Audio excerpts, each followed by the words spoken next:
اللہ تعالیٰ نے جو اعزاز، اسلام نے جو اعزاز مسلم عورتوں کو دیا ہے، اس کو اسی وقت پر صحیح طریقے سے سمجھا جا سکتا ہے جب ہم عورتوں کا مقام آج سے 1400 سال پہلے زمانے جاہلیت میں کیا تھا اور اس نئے دور جاہلیت میں کیا ہے. جب تک ہم اس کا موازنہ نہیں کریں گے ہم کو یہ سمجھ میں نہیں آئے گا کہ اسلام نے عورتوں کو کیا عزت اور کیا مقام دی ہے. الحمدللہ نحمدہ ونستعینہ ونستغفرہ ونؤمن بہ ونتوکل علیہ ونعوذ باللہ من شرور انفسنا ومن سیئات اعمالنا من یہدہ اللہ فلا مضل لہ ومن یضللہ فلا ہادی لہ واشہد ان لا الہ الا اللہ وحدہ لا شریک لہ واشہد ان محمدا عبدہ ورسولہ. اما بعد،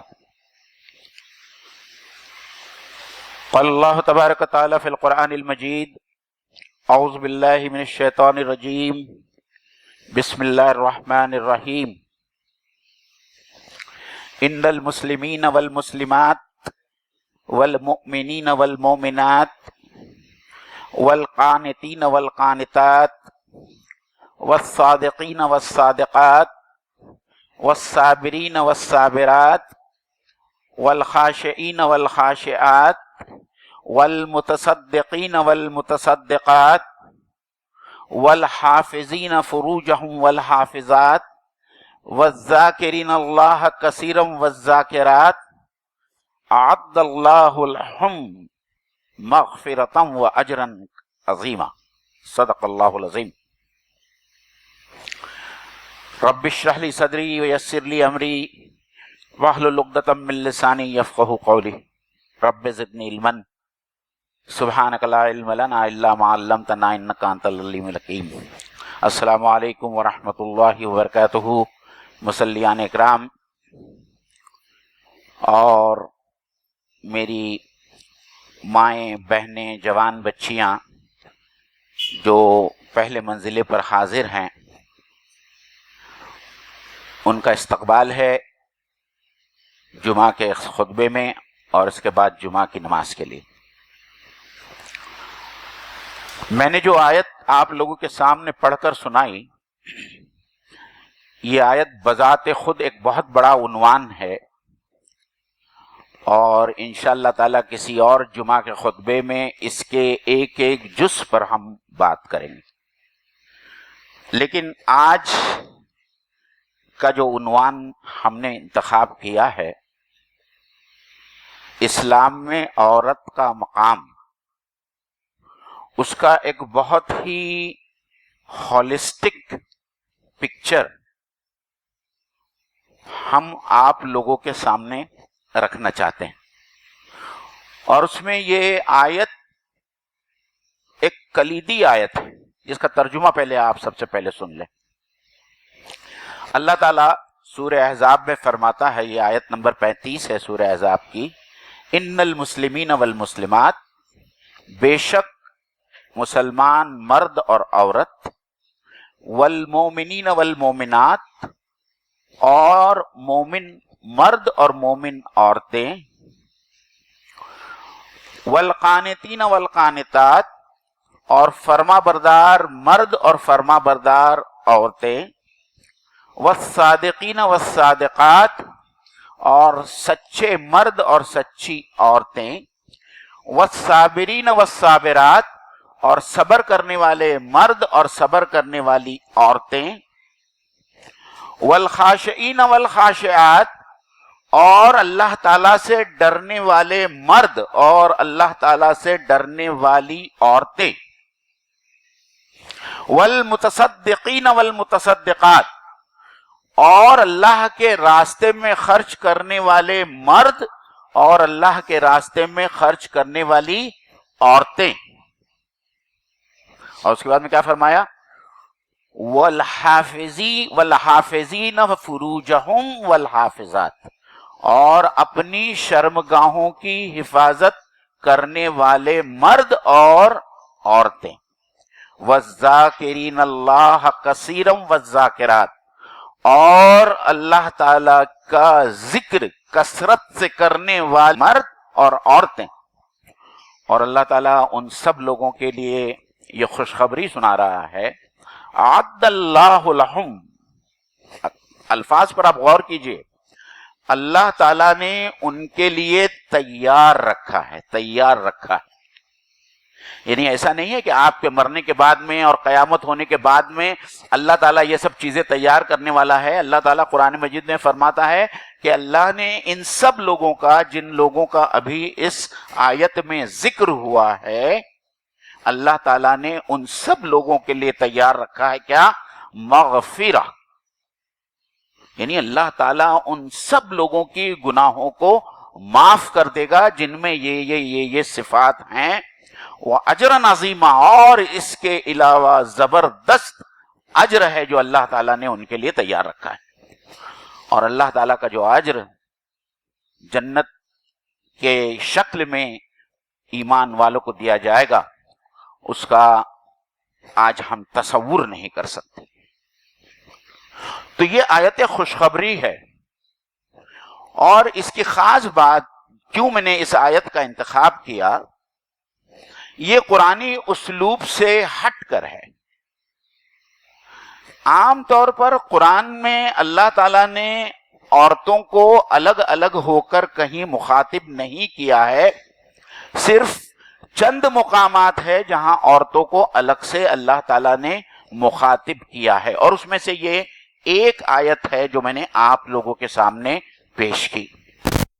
کیونکہ عام طور پر قرآن مجید میں اللہ تعالیٰ خطاب کرتے ہوئے کہتا ہے، یا ایھا الناس، اے لوگوں میں تمام مرد اور عورتیں شامل ہو گئی، یا ایھا الذین آمنوا، اے ایمان والوں میں جو ہے ہر مرد اور ہر عورت شامل ہو گئی، لیکن یہاں خاص اللہ تعالیٰ نے عورتوں کا الگ سے تذکرہ کیا ہے، اور اللہ تعالیٰ یہ بتانا چاہتا ہے، یہ اسلام کی خوبی ہے اور یہ اسلام میں عورت کا مقام ہے کہ جہاں تک روحانی درجات، جہاں تک اخروی درجات، جہاں تک اللہ تعالیٰ کا قرب حاصل کرنے کا معاملہ ہے، اس میں عورت اور مرد کے درمیان کوئی فرق نہیں ہے، کوئی تفریق نہیں ہے۔ اس بات کو آپ سمجھ لیں، اور اسی لیے اللہ تعالیٰ نے جتنے مردوں کی صفات گنائی ہے اور اتنی ہی عورتوں کی صفات گنائی ہیں کہ اگر عورتوں میں بھی یہ تمام صفات موجود ہیں تو اللہ تعالیٰ کی طرف سے ان کے لیے بھی مغفرت ہے، اور اللہ تعالیٰ کی طرف سے ان کے لیے بھی ایک اجر عظیم ہے۔ تو یہ بڑی خوشخبری ہے ہماری ماں اور بہنوں کے لیے، مومن مردوں کے ساتھ میں، اور ہم کو اس کے لیے کتنی کوششیں کرنا چاہیے کہ اللہ تعالیٰ کی مغفرت ہم کو حاصل ہو جائے، اللہ تعالیٰ کا وہ اجر حاصل ہو جائے جس کا اللہ تعالیٰ نے قرآن مجید میں وعدہ کیا۔ لیکن اس اللہ تعالیٰ نے جو اعزاز، اسلام نے جو اعزاز مسلم عورتوں کو دیا ہے، اس کو اسی وقت پر صحیح طریقے سے سمجھا جا سکتا ہے جب ہم عورتوں کا مقام آج سے 1400 سال پہلے زمانے جاہلیت میں کیا تھا اور اس نئے دور جاہلیت میں کیا ہے، جب تک ہم اس کا موازنہ نہیں کریں گے ہم کو یہ سمجھ میں نہیں آئے گا کہ اسلام نے عورتوں کو کیا عزت اور کیا مقام دی ہے۔ ہم سب جانتے ہیں کہ اللہ کے رسول صلی اللہ علیہ وسلم کی بعثت سے پہلے عورتوں کی خرید و فروخت بحیثیت لونڈی ہوا کرتی تھی، سماجی زندگی میں ان کا کوئی مقام نہیں تھا، کوئی انسانی حق ان کو حاصل نہیں تھا، بلکہ قرآن مجید کی جو آیت آتی ہے اور ہم کو سب معلوم ہے کہ قریش اور کفار مکہ بچی کو پیدا ہوتے کے ساتھ میں زندہ دفن کر دیا کرتے تھے۔ تو اسلام نے عورتوں کو اس مقام سے اٹھا کر جو عروج بخشا ہے، اور ایسا عروج بخشا ہے کہ وہ قابل رشک ہے، اور یہ صرف اور صرف اسلام کی خوبی ہے جس کے لیے مومن عورتیں اپنے رب کا جتنا بھی شکر ادا کریں وہ کم ہے۔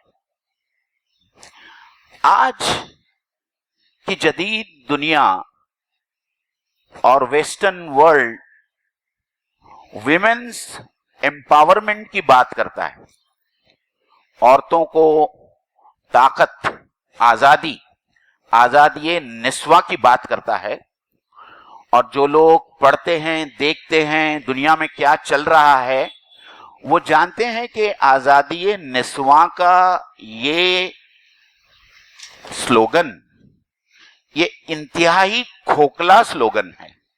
میں اس کے کھوکھلے پن پر بعد میں آؤں گا۔ پہلے اہم بات یہ ہے کہ مغربی تہذیب اور آج کا کلچر عورتوں کے امپاورمنٹ کی جو بات کرتا ہے وہ خالی اس دنیا کی زندگی کے بارے میں کہتا ہے، ان کے پاس میں آخرت کا کوئی تصور نہیں۔ اسلام جو امپاورمنٹ کی بات کرتا ہے، اسلام اس دنیا میں بھی عورتوں کے امپاورمنٹ کی بات کرتا ہے، اور اس سے بڑھ کر جو ہمیشہ کی لازوال ابدی زندگی جنت میں ملنے والی ہے، اسلام عورتوں کو وہ امپاورمنٹ کی بھی بات کرتا ہے کہ اللہ تعالیٰ عورتوں کو کیسے امپاور کرنے والا ہے اور کس طریقے سے اللہ تعالیٰ وہاں اعزاز سے نوازنے والا ہے عورتوں کو۔ اب اس نعرے کے کھوکھلے پن کے بارے میں صرف دو باتیں میں آپ لوگوں کو بتاتا چلوں۔ یہ نعرہ کھوکھلا کیوں ہے؟ آزادی نسواں کا یا ویمنس امپاورمنٹ کا جو نعرہ ہے یہ کھوکھلا کیوں ہے؟ سب سے پہلی بات آپ یہ سمجھ لیں کہ یہ مغربی تہذیب، یہ جدید تہذیب عورت کو صرف ایک سیکس آبجیکٹ کے طور پر استعمال کر رہی ہے اور اسی طریقے سے اس کو پریزنٹ کر رہی ہے۔ اس سے زیادہ عورت کا اس کے نزدیک اور کوئی مقام نہیں ہے، اور اپنی جنسی تسکین کے لیے آج کے مردوں نے عورتوں کو گھر سے باہر نکال دیا ہے کہ وہ اپنے گھر سے جب باہر آئیں تو ان کی جنسی تسکین کے لیے، چاہے وہ بازار ہو، چاہے وہ مال ہو، چاہے وہ آفیسز ہو، چاہے وہ عدالتیں ہوں، چاہے وہ کوئی اور جگہ ہو، وہاں عورتیں موجود ہوں۔ یہ ان کا سب سے پہلا جو ہے، اس کا مقصد جو ہے۔ اور جہاں تک امپاورمنٹ کی بات ہے، ابھی حال میں یورپ میں ایک سروے ہوا تھا جس میں فیمیل ایگزیکٹیوز کی سیلری کو میل ایگزیکٹیوز کی سیلری کے ساتھ میں اس کا موازنہ کیا گیا تھا، اور اس کا جو آؤٹ کم ہے یہ دیکھ کر لوگوں کو بڑی حیرانی ہوئی کہ جو مغرب، جو ویسٹرن ورلڈ عورتوں کو حقوق دینے کی بات کرتا ہے، اس کا یہ حال ہے کہ مرد آفیسر کی سیلریز عورت آفیسرز کے مقابلے میں تقریباً 40 سے 50 گنا زیادہ ہے۔ یہ تو مینجمنٹ لیول کے اوپر ہے، مڈل مینجمنٹ لیول پر اور ورکرز کے لیول پر ان کی حالت اس سے بھی زیادہ خراب ہے۔ تو اگر آپ عورتوں کو امپاور کرنے کی بات کرتے ہیں، عورتوں کو طاقت دینے کی بات کرتے ہیں، تو پھر آپ عورتوں کی سیلری مردوں کے سیلری کے برابر کیوں نہیں کرتے؟ یہ ایک بہت بڑا سوالیہ نشان ہے جو ویسٹ کا اس کے پاس میں کوئی جواب نہیں ہے۔ دوسری بات میں نے جو یہ کہا، آپ اس کے اوپر غور کیجئے، ٹھنڈے دل سے غور کیجئے کہ کیوں یہ عورتوں کو ایز اے سیکس آبجیکٹ استعمال کرتے ہیں۔ آپ مجھے بتائیے، جن لوگوں نے ہوائی سفر کیا ہے، ایئر ہوسٹس جو کام کرتی ہے کیا وہ کوئی مرد نہیں کر سکتا؟ ریسیپشن کے اوپر جو عورتیں بٹھائی جاتی ہے دلہنوں کی طرح سجا کر، کیا ریسیپشنسٹ کا کام کوئی مرد نہیں کر سکتا؟ اب تو حالت یہ ہو گئی ہے کہ گرم پانی کا گیزر کی جو ایڈورٹیزمنٹ آتی ہے اس میں بھی مرد کے بجائے ایک نیم برہنہ عورت کا فوٹو استعمال کیا جاتا ہے، اس کو ایز اے ماڈل استعمال کیا جاتا ہے۔ تو یہ ہے عورت کی عزت اس ماڈرن زمانے میں، جس کو ہم تہذیب حاضر کہتے ہیں، لیکن یہ جو ہے جاہلیت حاضر ہے. جو جاہلیت آپ صلی اللہ علیہ وسلم کی بعثت سے پہلے تھی، وہی جاہلیت کے نقوش، کچھ اس کے فارمز اور اس کی شکلیں بدل گئی ہے، لیکن آج بھی ہے. میں اسلام نے جو عورتوں کو جو حقوق دیے ہیں، اور جو آج کے سماج کا ایک بڑا برننگ پرابلم ہے، میں جو یہ کہہ رہا ہوں نا، دونوں جاہلیتیں یکساں قسم کی ہے. اس زمانے میں بچی پیدا ہوتے کے ساتھ میں مار دی جاتی تھی. بِأَيِّ ذَنبٍ قُتِلَتْ. اللہ تعالیٰ اس بچی سے سوال کرے گا آخرت میں کہ کس جرم کے پاداش میں تو مار دی گئی. اور آج کیا ہو رہا ہے؟ آج فیمیل فیٹیسائڈ ہو رہا ہے. جہاں ماں کو اور باپ کو یہ پتا چلا کہ ماں کے رحم میں پرورش پانے والا بچہ عورت ہے، لڑکی ہے، وہیں کہ وہیں جو ہے وہ ایبارشن کرا دیا جاتا ہے. تو یہ بات تو وہی ہے 1400 سال پہلے والی، اس کا فارم، اس کی شکل جو ہے وہ بدل گئی ہے. اور میرے نبی صلی اللہ علیہ وسلم نے کیا کہا عورتوں کے بارے میں؟ کہ جو باپ اپنی 2 یا 3 بچیوں کو پرورش کرے گا، اچھی طریقے سے کرے گا، ان کی شادی کرا کے دے گا، تو میں اسے جنت کی بشارت اور ضمانت دیتا ہوں. اسلام نے عورتوں کو یہ مقام دیا. ایک بات جو میں آپ لوگوں کے ساتھ میں شیئر کرنا چاہوں گا وہ یہ ہے کہ اسلام نے جو عورتوں کو حقوق دیے ہیں، ظاہری بات ہے کہ میں اگر اس کی پوری لسٹ آپ لوگوں کے سامنے پیش کروں تو میرا آج کا جمعہ کا خطبہ ناکافی ہو جائے گا.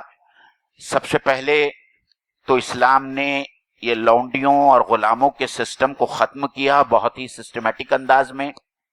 لونڈیوں کی خرید و فروخت ختم ہو گئی، عورتوں کو جینے کا موقع دیا، بچیوں کو جینے کا موقع دیا. پھر اس کے ساتھ میں وراثت میں لڑکیوں کو اور عورتوں کو حق دیا. اس بات کو آپ سمجھیں، عورتوں کا وراثت میں کبھی کوئی حق نہیں رہا ہے. اسلام پہلا مذہب ہے جس نے عورتوں کو وراثت میں حق دیا. یہ جدید تہذیب نے آج کچھ 100 سال پہلے عورتوں کو وراثت میں حق دیا. پھر اسلام نے عورتوں کو اپنا شوہر انتخاب کرنے کا حق دیا. اگر ایک بچی نہیں چاہتی ہے تو اس کے اوپر جو ہے زبردستی کر کے اس کا نکاح کسی مرد سے نہیں کیا جا سکتا ہے جس سے وہ راضی نہیں ہے. پھر اس کے ساتھ میں اللہ تعالیٰ نے اس کو مہر جیسی چیز دی جو اس کا اپنا مال ہوتا ہے اور وہ اپنے مرضی کی مالک ہوتی ہے. تو یہ چند حقوق ہے جو اسلام نے عورتوں کو عطا کی.